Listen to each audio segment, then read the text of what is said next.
Robbie Robertson is one of those legends of music that we know more for his collaborations and his songwriting than maybe his dazzling virtuoso guitar technique. Oftentimes, when you're doing guitar right, the audience doesn't even notice it. But here's the thing, Robbie was a damn cool guitar player. So today we're going to go through the theory, the tones, the techniques, the things that set him apart.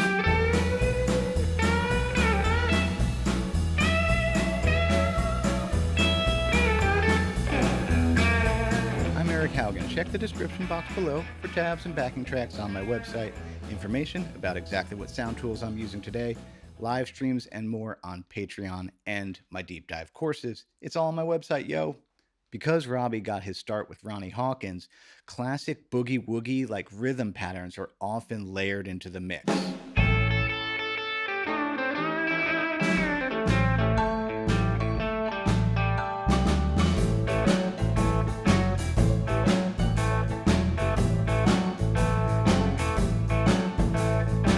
The bluesy break is a little bit different every time, but here we go.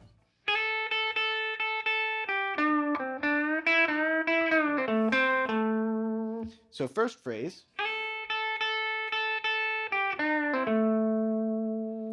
Yep, and you have one of those quick little, and then notice I'm going to land this with my middle finger because I'm going to have to immediately go to get that next phrase. I've seen a lot of guitar players do that, use the middle finger, our favorite finger, for that land. Okay, one more time.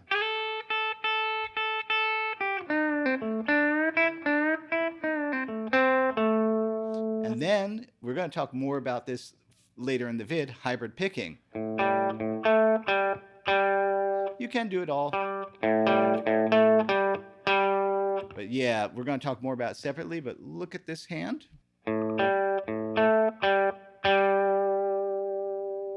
And then we have variations of, which is like, that's the first thing I ever learned. I can remember that from my first guitar lesson with Tony DeMarco at Lou Rose Music in Highland Park, New Jersey. I remember it to this day. But Robbie is going variations of. So, do you see that hybrid picking? Then, and then, cool. That's cool. And then, so we have four different things. It's either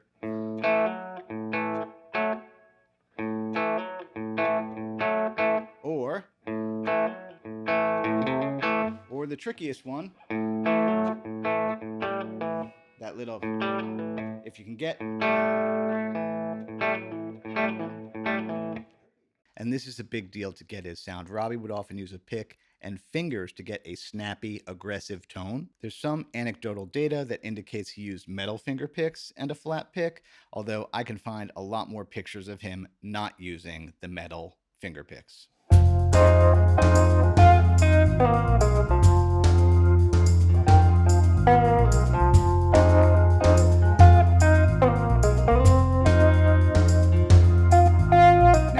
Would use a Leslie speaker cabinet. Super cool if you have a Leslie. They're not easy to move around. I owned a Vibratone cabinet. It was really cool. It was really noisy. It was a pain in the ass to mic up. I ended up getting rid of it, selling it to my friend Owen. I personally don't like the sound of a Leslie pedal. So the best way I know to sort of emulate what Robbie was doing there is a wah-wah somewhere near the top, and some kind of a tremolo or vibratone type pedal. I'm using the Origin Effects Magma 57. I love the name of it because it reminds me of Dr. Evil. So we'll get about there. And again, now we have hybrid picking on this little figure. Using these two fingers, which Robbie, he might have used finger picks.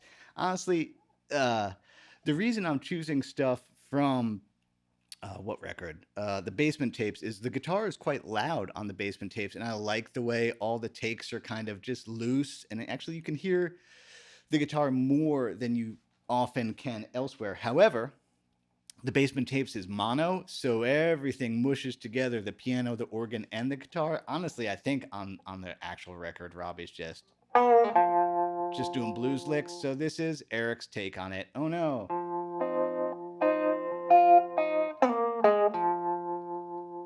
Because I just want to like point out that there's a lot of these kind of organ vamp type parts throughout the band on Don't what Baby Don't You Do It. You know, he's big on these sort of Riders on the Storm. But anyway, and I think I did as my second phrase. It's just a blues lick off of F.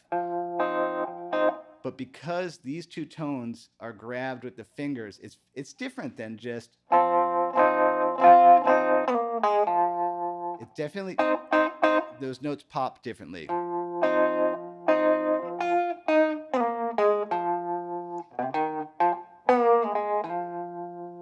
Because you can also catch tones if I'm not careful. See that? So you can stop strings that way too. A Telecaster and the bridge pickup is a very powerful thing, and Robbie would definitely lean into this cutting, aggressive tone, like really stabbing you with the notes.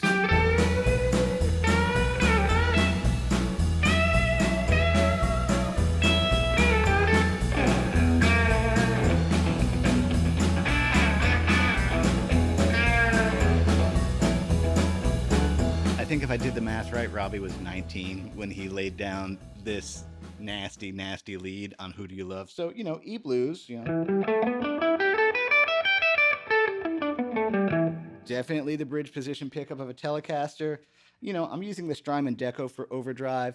Probably he was using, I think he, at that era, I mean, he would use whatever small amp he could find. You turn it up. That reverb you're hearing is not amp reverb. That's chamber reverb. You know, that's an old school way of doing things. Heck, I mean, yeah, they probably mic'd the amp up, sent that signal to a room, and then put a mic at the end of the chamber to get that sort of sound.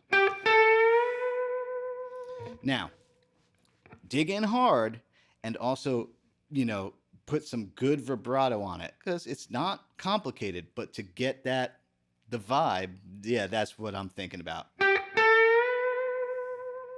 And then that to me is also, you know who plays like this?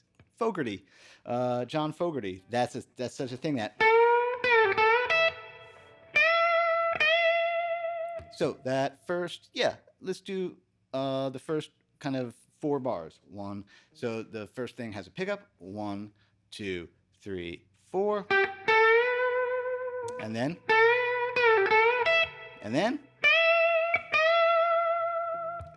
detour. That's another Robbie, Lindsey Buckingham, John Fogerty thing. The shank the bend. Just you just keep stabbing that one note.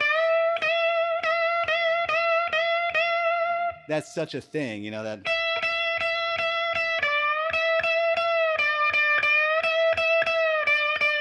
Anyway, yeah, that's definitely a very simple thing to think about if you were trying to emulate Robbie or just really just, I don't know, trying to be aggressive.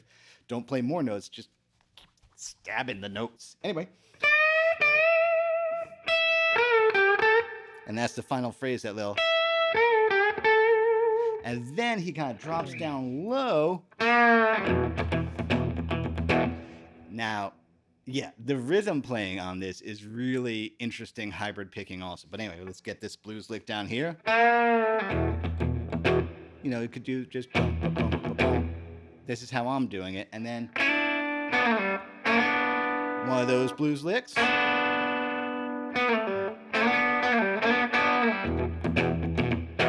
And then another one of these. So we have 3 things. We got to.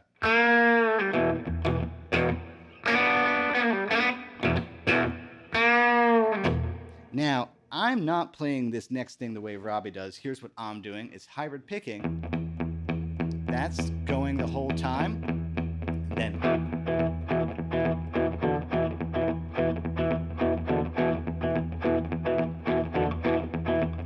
going to get closer to the camera.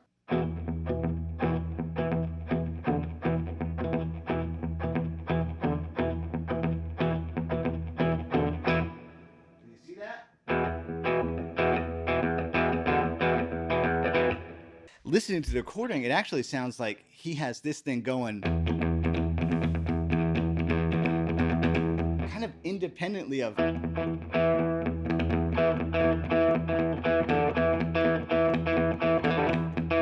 So my take on that is, yeah.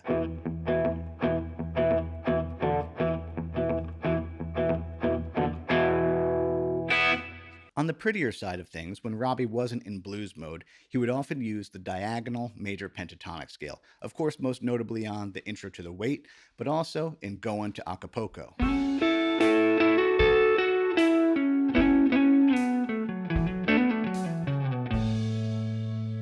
The diagonal major pentatonic looks like this.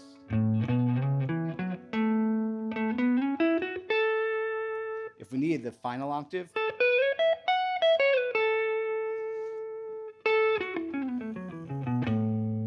it's such, again, it's built off of this bar chord.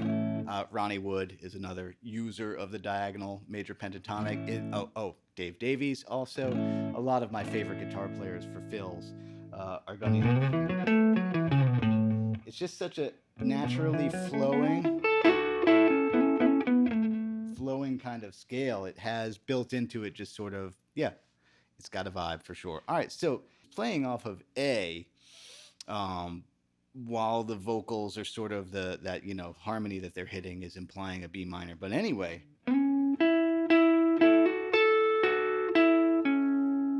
which is so much like the opening of the Wait, because I think the Wait is.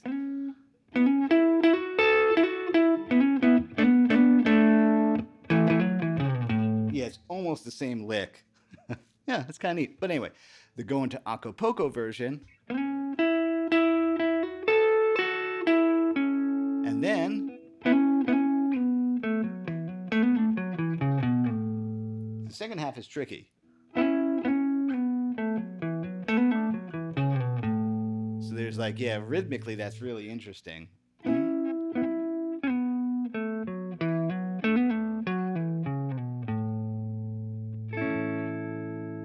I hope this video was interesting and helpful for you. If you enjoyed it, please like, subscribe, and share. That costs you nothing and it helps me out a lot when you do that. One more time, how my business works. Patreon is where there's every backing track I've ever made, live Q&A seminars, and more. I update that every week, and I make comprehensive deep dive courses.